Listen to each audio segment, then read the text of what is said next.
ನಮಸ್ತೆ. ಇದು 100 ವರ್ಷದ ಹಳೆಯ ಗಂಟೆ, ಮೆಡಿಟೇಷನ್ ಬೆಲ್ ಅಂತಾರೆ.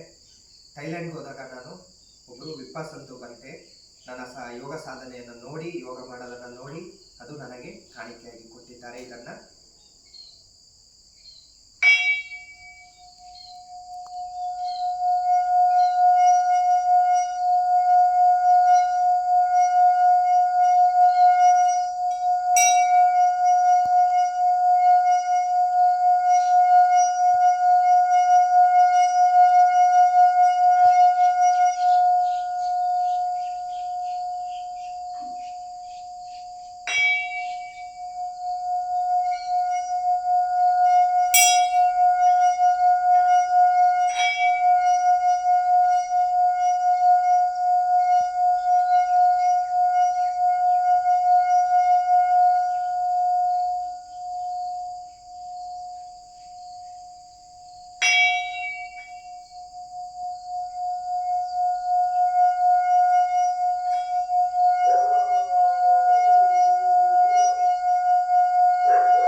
ಈ ಥರ ಮೆಡಿಟೇಷನ್ ಬೆಲ್ ಅಂತಾರೆ. ಇದನ್ನು ಈ ಥರ ಮಾಡೋದ್ರಿಂದ ಪಾಸಿಟಿವ್ ಎನರ್ಜಿ ಬರುತ್ತೆ, ಮನೆಯಲ್ಲಿ ಒಳ್ಳೆಯದಾಗುತ್ತೆ.